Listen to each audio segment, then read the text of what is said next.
I've been a little MIA lately. My life very much has flipped on its head in the last 2 weeks, but I miss making my silly little videos and chatting with you guys. So this one's gonna be a little bit different. On this channel, we typically talk about nostalgia mostly. So anything made 15, 20, 30 years ago, we talk about on this channel. Today, I'm just gonna go through what I've been watching lately in the last like 2 or 3 months-ish. Because movies never change. Movies never turn their back on you, and they stay consistent during life's woes. And so I'm finding a little bit of comfort in our little community here.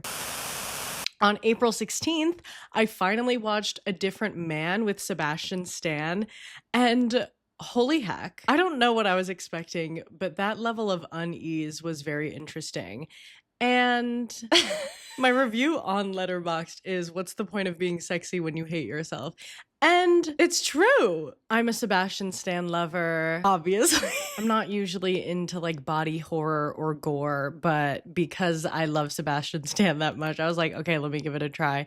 It really wasn't that bad. It wasn't to the level of like substance. I don't even think it was really at the level of like Black Swan. Black Swan equally made me feel like eerie, but I give it 4 stars and a heart. If you don't follow me on Letterboxd already, feel free. I'm not gonna make you, because my reviews are not like real reviews. Honestly, when I downloaded the app in like 2021, I didn't know that this is like a real place that people like really review movies. Like, I just have my little one-liners and they're like jokes 90% of the time, but feel free.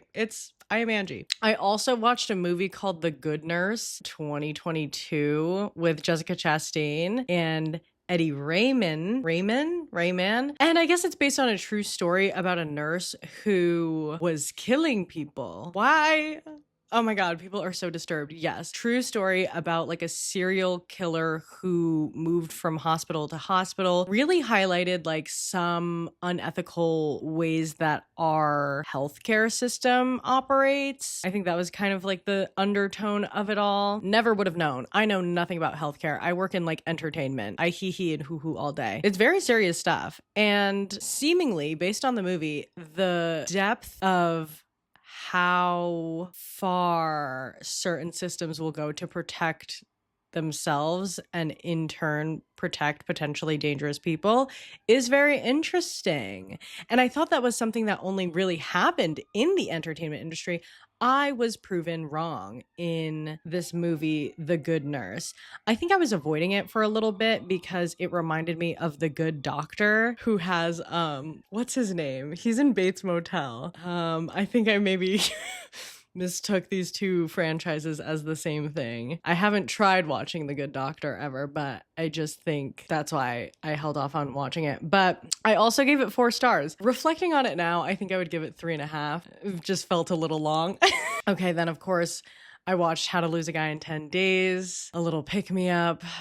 I made a whole video on that recently, so if you want my full thoughts on Andy Anderson and her transformation, go watch that video. Obviously gave it 5 stars. Oh, then I watched, 2012, A Place Beyond the Pines. I didn't know much about this movie whatsoever, even though he's Ryan Gosling, and of course Eva Mendes. I had seen photos of them in character like floating around Tumblr probably at this time in 2012, but I just didn't know, I didn't have any context for what this movie is, especially because like Ryan Gosling was just coming out of his whole like rom-com era during this time, and so maybe I just missed it. But 5 stars, amazing.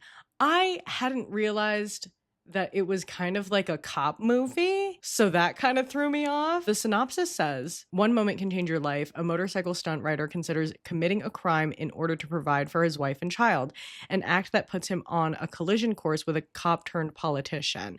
Now, what I have to say about this movie is that I loved the entire first act. The whole first like hour was beautiful. It's like a love story of how this kind of broken and unorthodox family makes it work and comes together, and there's a lot of love there, and Ryan Gosling's on a motorcycle and he looks really good. But then it turns into this like I don't know how to describe it. The story turns into something else. It turns into something else entirely. It then becomes about Ryan Gosling's child and the struggles of growing up in a certain environment. I don't really know. I was less interested in the repercussions of Ryan Gosling's actions through the lens of his child and more so interested in Ryan Gosling himself. Yeah, I'll admit that. Though I do find it very interesting that it is on this set that Ryan Gosling and Eva Mendes fell in love and got married. And they've said in press that, like, you know, they were pretending to be a family and they didn't want to pretend anymore. That is such good press. So romantic. And outside of The Devil Wears Prada, that is the only 5-star review I have for the month of April 2025. Going into May, I started off with 16 Candles, which that video is actually coming out soon. I've just been procrastinating through life's events and the turmoil that is my life. But that will be coming soon. It was my first watch and I loved it. And that's all I'll say. You'll have to watch the next video if you want my full thoughts on that movie. Okay, then I watched Sinners. Sinners. I would watch that 3 more times. I would watch that 5 more times. The soundtrack, transcendent. The movie, very important, very entertaining. It's a vampire movie. What can you not love? Like, you know what I mean? It's a vampire movie. I just feel like inherently it's interesting and good. I've never met a vampire movie that I didn't like. Number 3. It's 2 Michael B. Jordans. I loved everything about it. I gave it 4.5 stars. Anyone who didn't give it 4.5 stars, art is subjective. That being said, I think you're wrong. Try it again. Run it back. Okay. Then I watched Companion. I have to say, I knew nothing about this movie going into it whatsoever. I did not watch no damn trailer. I did not watch a TikTok review. I didn't read anything about it. I saw this poster on the plane on my way to Chicago for Cowboy Carter. And I was like, you know what? This looks pretty interesting. Came out this year. And it just sounds interesting. A billionaire's death sets off a chain of events for Iris and her friends during a weekend trip to his lakeside estate. That's all I knew. I said, ooh, lakeside vacation. Lakeside vacation. Let me transport to like a nice summer lakeside vacation where like a bunch of drama happens. Would I have ever thought that she was a robot? No.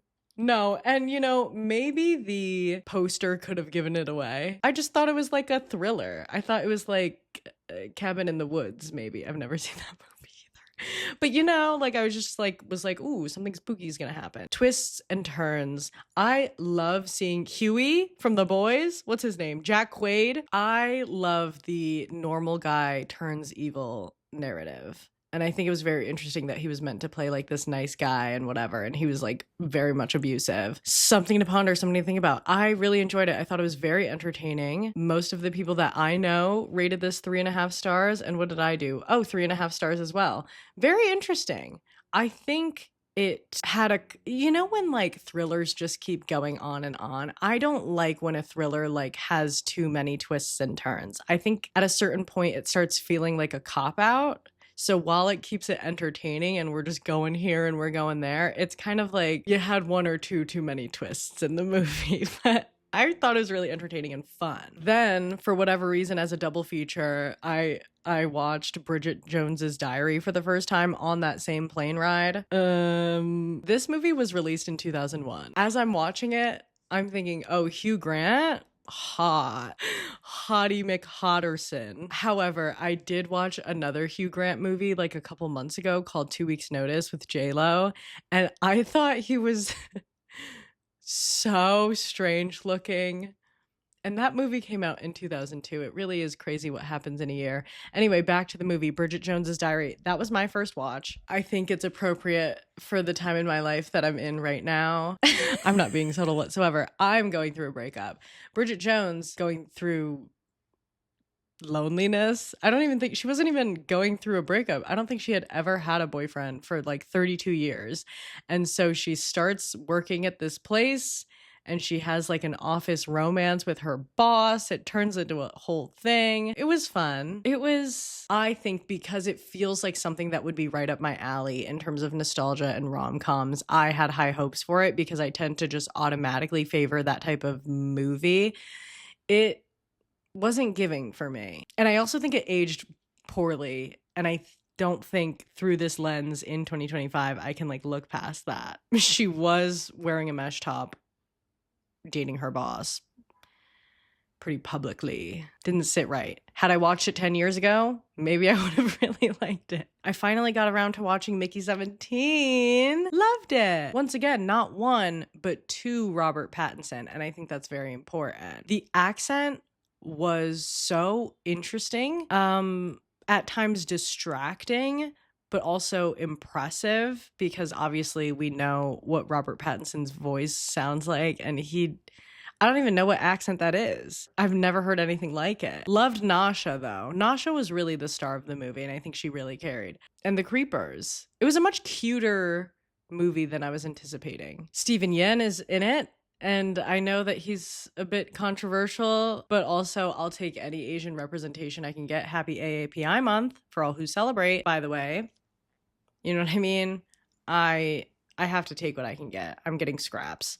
So I'll take Steven Yeun. As I'm scrolling through my Letterboxd, I'm like, maybe I should actually put some effort towards these reviews, because I'm trying to jog my own memory, because I'm revisiting things that happened weeks ago. And like my review for Mickey 17 really is, it's not one, but two Robert Pattinson. It's like, yeah, maybe don't follow me over there. And then lastly for the month, we have Dumb Money, which was released in 2023, shortly after the entire GameStop situation.